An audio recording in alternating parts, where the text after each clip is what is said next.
Okay, let's start without wasting time. Warren Buffett ने एक बात कहा है कि be greedy when others are fearful and be fearful when others are greedy. But ये greedy होना कब है एंड फेयरफुल होना कब है, तो ये चीज देखेंगे। ये किन के लिए? जो लोग इन्वेस्टर्स होते हैं, शॉर्ट टर्म इन्वेस्टमेंट करते हैं, लॉन्ग टर्म इन्वेस्टमेंट करते हैं।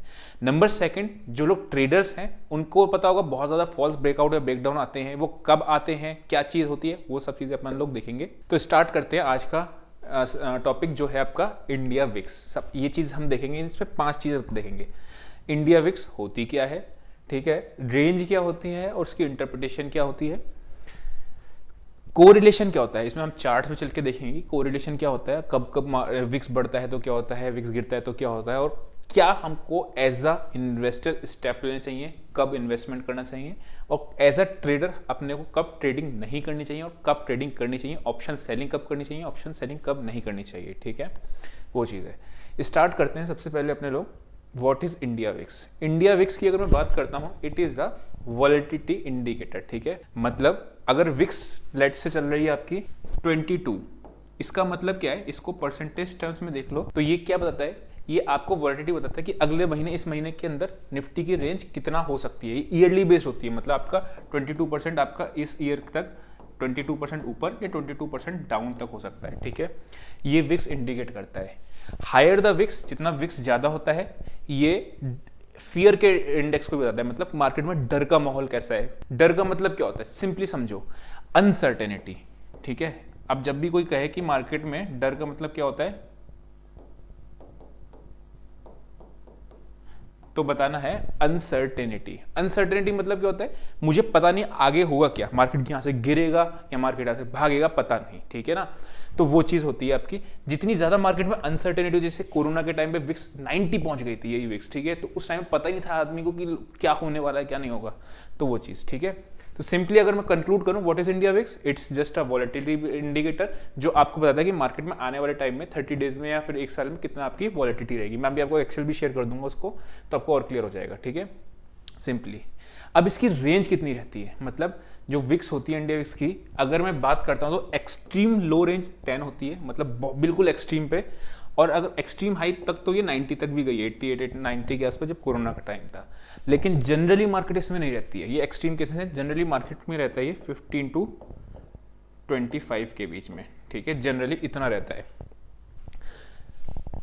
ये आपकी रेंज आ गई। अब इससे इंटरप्रेट क्या करें, मतलब सिंपली अगर 90 विक्स है तो, या फिर अगर निफ्टी 10,000 चल रहा है लेट से, ठीक है, तो ये 19,000 तक भी जा सकता है इस ईयर के एंड तक, और ये आपका नीचे 90% गिर भी सकता है, ऐसा बताता है। ठीक, सिंपली अब हम चलते हैं चार्ट्स पे, और चार्ट्स पे देखेंगे ताकि हम लोग ना इन्वेस्टर और ट्रेडर का किस तरीके से साइकोलॉजी रखनी है वो पता कर पाए।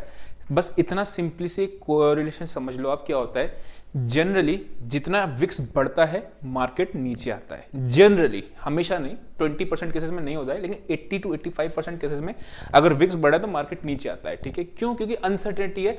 अनसर्टेनिटी में आप क्या करोगे, मार्केट के अंदर बेचोगे माल को, ठीक है ना, माल काट के निकल जाओगे। ठीक, एक क्वेश्चन और आता है कि आप इंडिया विक्स को कैलकुलेट कैसे करते हो। देखो, वो जरूरत नहीं है आपको, बहुत हेक्टिक फॉर्मूला होता है, उसको आपको देखने की जरूरत नहीं है। ऑर्डर बुक में से बेसिकली बिड आस्क ऑर्डर के बेसिस पे आपको निकालना होता है, वो उसकी जरूरत नहीं है, आपको नीड नहीं है। ठीक है ना, इन्वेस्टर्स के लिए क्या स्ट्रेटेजी रखनी है हम ही चलते हैं, उसके बाद मैं आपको स्क्रीन पे लेके चलूंगा। ठीक है, वो स्क्रीन पे आप देखना स्ट्रेटेजी क्या है। आपने क्या करना है, जब भी विक्स 25 से ऊपर पहुंच जाए, ठीक है, आपको अलर्ट हो जाना है, मतलब मेरे को अब इन्वेस्टमेंट के टाइम आने वाले हैं। ठीक, इससे अगले 2 महीने तक स्टैगर्ड वे में, मतलब लेट से मेरे पास 1 लाख रुपए हैं, ठीक है, तो मैंने क्या किया है कि मैं इसको 5 पार्ट में डिवाइड कर लिया, 20 के ईच। ठीक, 20 के ईच, अगले 2 महीने में 20 के ईच इन्वेस्ट करूंगा as a SIP form. System SIP मतलब आप धीरे धीरे करके आप उसमें इन्वेस्ट करो, सिस्टमेटिक इन्वेस्टमेंट प्लान जो भी होता है, जो लोग म्यूचुअल फंड्स करते हैं वो सिप की तरह कर सकते हैं। ये तब तक करना है आपका जो 2 महीने हैं अगले, क्योंकि हमें नहीं पता विक्स 25 के बाद 80 पहुंचेगी, 35 पहुंचेगी, 20 पहुंचेगी, अपने को नहीं पता। लेकिन ये बात होगा कि इस टाइम पे मार्केट में अनसर्टेनिटी बहुत ज्यादा होगी, और जैसा कि वॉरेन बफेट ने कहा है, be greedy when others are fearful. ठीक है। आप देखना ये जो 2 साल का करा होगा, अगले 2 महीने में जो आपने इन्वेस्टमेंट किया होगा वो अगले 1 साल के अंदर बहुत बड़े चांसेस हैं कि वो 15 से 20% ग्रो हो जाए। लेकिन ये जो 2 महीने तक आप इन्वेस्ट करोगे ना, इन 2 महीने पेन बहुत दिखेगा, क्योंकि आपको पोर्टफोलियो रेट दिखेगा, आपको पता नहीं यार कि मार्केट, लेट से आपने कोई निफ्टी बाय करी है 17,000 पे, ठीक है, हो सकता है वो उस टाइम पे विक्स जब हाई थी और आ जाए 16,500, ठीक है, वो आपको पेन दिखेगा, लेकिन 2 महीने का पेन दिखता है बस, वो उसके बाद आपको नहीं दिखेगा। वो मैं चार्ट पे आपको दिखा दूंगा। ये हमारा चार्ट खुल गया है आपका इंडिया विक्स का। वो नीचे आपको ब्लैक कलर पे इंडिया विक्स दिख रहा होगा, ऊपर आपको निफ्टी का चार्ट दिख रहा है, ठीक है। अब ये उनके लिए जो इन्वेस्टमेंट कब करे उनके लिए होता है कि देखो दिक्कत क्या है, दिक्कत ये हमें नहीं पता एग्जैक्टली टॉप क्या है, एग्जैक्टली बॉटम क्या है, हमें कुछ नहीं पता होता है, ठीक है। लेकिन हम इन्वेस्टमेंट को कम से कम रेट पे करना चाहते हैं, मतलब सबसे सस्ते से सस्ता कोशिश करें मिले अपने को, ठीक है। इन्वेस्टमेंट कभी हायर प्राइसेस पे नहीं होता है, ठीक है ना। ऐसा नहीं होता कि मुझे ट्रेडिंग में होता है ना, वो ट्रेंड फॉलो करना है कि अब ट्रेंड चल रहा है तो हम इन्वेस्टमेंट्स करेंगे, नहीं, क्योंकि आप महंगा खरीद रहे हो, फिर आपको खरीदना सस्ता है, ठीक। सस्ता कैसे खरीदना है वो हम लोग इंडिया विक्स की मदद से करते हैं। हमें करना क्या था, हमारी कंडीशन क्या थी, 25 से ऊपर विक्स कब कब ड्रॉ करे अपने को अलर्ट हो जाना है, ठीक है। अगर मैं बात करता हूँ सबसे पहले अभी स्टार्ट में, अभी विक्स कितना चल रही है, अभी चल रही है समवेयर अराउंड 22 के आसपास। 25 के आसपास कब क्रॉस करी है आपकी, 24 में 2022 ये रहा, ठीक है। निफ्टी आती है 15,950। अब एक चीज़ याद रखना, मैंने आपको क्या बताया था कि आपकी यहाँ पे अलर्ट हो जाना चाहिए, अब आपके इन्वेस्टमेंट्स के टाइम आ गए, बिकॉज वॉलेटिलिटी, मैंने जैसा बताया था कि वॉलेटिलिटी इन्वेस्टर्स के लिए अच्छी होती है। क्यों, क्योंकि मार्केट को पता नहीं होता उस टाइम पे रेट सस्ते मिल जाते हैं। आप इमेजिन करो, आप बाजार में जा रहे हो, आपको कोई बेचने वाला आ रहा है, ठीक है, लोग बेच रहे हैं, डर के मारे बेच रहे हैं, और आपको उस टाइम पे क्या सस्ता मिल सकता है कोई चीज़, ठीक है, वो सेम कॉन्सेप्ट है। कभी भी याद रखना, जब भी मार्केट विक्स बहुत बड़ी होगी तो हर जगह बहुत ज़्यादा नेगेटिविटी फैली हुई होगी कि मार्केट में गिरावट है, रिसेशन आने वाला है, बहुत ज़्यादा ये होने वाला है, बहुत सारी चीज़ें होंगी, ठीक है। तो वो सब अपने को इग्नोर करना है, बिकॉज हम इन्वेस्टर हैं लॉन्ग टर्म, ठीक। अभी मैं आपको प्रूव भी कर दूंगा उसकी कि जिसने भी सस्ते भाव पे खरीदा है तो उन लोगों को बहुत अच्छे अच्छे रिटर्न मिले हैं बहुत जल्दी शॉर्ट टर्म में, ठीक है। तो हमारा क्या था, 26 मई को अपना ये निफ्टी था 16,000, हमारी गन लोड हो गई थी, हमको धीरे धीरे करके अगले 2 महीने तक इन्वेस्टमेंट्स करने हैं, ठीक है। ये हमेशा याद रखना, आपको कभी भी फुल इन्वेस्टमेंट एक बार नहीं करना है, करेक्ट। तो आपने क्या करा, सिर्फ 16,000 के आसपास थोड़ा इन्वेस्ट किया, उससे फिर 400-500 पॉइंट नीचे आया तब इन्वेस्ट किया, मतलब 5% के आसपास पे इन्वेस्ट किया, ठीक है। आपने लेट से यहाँ तक इन्वेस्ट किया क्योंकि आपको पता ही था कि मार्केट कितना लो है या नहीं है। तो मैं मान के चलता हूँ आपने 16,400 पे सिप किया, थोड़ा थोड़ा 16,000 पे किया, 16,000 15,400 पे किया थोड़ा, ठीक है, थोड़ा 16,000 के आसपास के 4-5 बार यहाँ पे सिप किया, और उसके बाद ही आपको 18,000 बहुत ही जल्दी मूव मिल गया, ठीक। तो हमेशा क्या है, 25 से ऊपर विक्स जाती है, ट्रेडर के लिए तो बुरी चीज़ है, लेकिन इन्वेस्टर के लिए वो अच्छी चीज़ है। देन सेकंड आपका, अगर आप देखोगे 22 फेब को आपका विक्स आपका 30 के आसपास पहुंचा। याद रखना, बस इसमें क्या होता है, इन्वेस्टर को पेशेंस रखना होता है, बिकॉज बहुत ज़्यादा मार्केट आपको थोड़ा ड्रॉडाउन दिखेगा अपने पोर्टफोलियो में, लेकिन वो चीज़ थोड़ा सा आपको 1-2 महीने के लिए टॉलरेट करना पड़ेगा, क्योंकि 1-2 महीने का ही पेन रहता है वो, उसके बाद फिर आप मार्केट वापस से ऊपर आती है।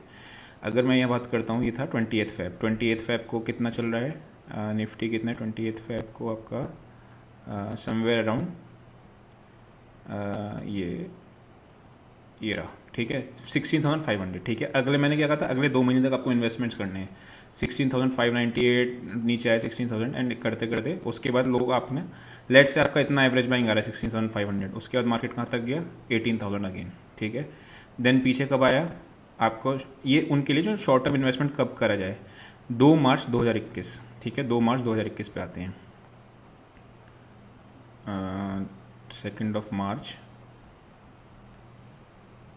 2 मार्च आपका ये रहा, ठीक है। समवेयर अराउंड 1 मार्च को आपका इतना था, निफ्टी कितना है 14,499, ठीक है। आपने मार्च अप्रैल के महीने में आपको इन्वेस्टमेंट करने हैं, मतलब अप्रैल और थोड़ा पार्ट ऑफ मई, ठीक है। यहाँ तक आपने लेट से इन्वेस्ट किए शॉर्ट टर्म में, और उसके बाद मार्केट आपका ऊपर आया, ठीक है। और पीछे चलते हैं, और विक्स आपका कब कब बढ़ा है, ठीक, 2 नवंबर 2020 समवेयर अराउंड यहाँ पे, ठीक है। ये आपका विक्स था आपका इस जगह पे 26 के आसपास, और मार्केट था 11,700, ठीक है। उसके बाद आपको देखोगे तो ये तो ट्रेंडिंग मार्केट था, ठीक है। उसके बाद कोरोना। अब ये जो आपका क्रैश वाले लोग हैं ना, जो कहते हैं कि क्रैश में हम परेशान हो जाएंगे, ऐसे तो फिर जो गलत हो जाएगा कि 90 विक्स पहुंच गई, ऐसे तो आपको पता नहीं ना विक्स कहाँ तक जाएगी। लेट से मैंने कहा कि 25 के ऊपर आपकी अलर्ट कैंडल आना चाहिए, आपका कब आया 13 मार्च, ठीक है, 10 मार्च या 13 मार्च मान लो, 9 मार्च, इस पर कितना था निफ्टी? 9 मार्च को था 10,300, बराबर है। मैंने आपसे क्या किया, मार्च और अप्रैल के महीने, अगले 2 महीने में आपको इन्वेस्टमेंट्स अपने डिवाइड करने होते हैं, तो अपने 2 महीने तक अपने करने हैं। तो मार्केट क्या हुआ, नीचे आया, आपने लेट से थोड़ा यहाँ पे बाय किया, थोड़ा यहाँ पे बाय किया। एक बार में आप करोगे ना तो दिक्कत हो जाएगी, बिकॉज आपको पेन नहीं पता विक्स कहाँ तक जाएगी, मार्केट वॉलेटिलिटी कब तक रहेगी। अगले 2 महीने करोगे उसको बम्पर रिटर्न्स मिल ही जाते हैं, ठीक है। तो आपने देखोगे उसके बाद अपने मार्च में किया, अप्रैल में किया, ठीक, आपको अच्छा खासा रिटर्न मिल जाएगा अगले 1 साल के अंदर, ठीक। फिर हमने कब करा, 20 मई 2019। यहाँ पे अगर मैं बात करता हूँ, आपने कहाँ पे करा होगा, मई में, यहाँ पे 20 में आपके यहाँ पे आ रहा है जब निफ्टी 11,300 के आसपास था, ठीक है।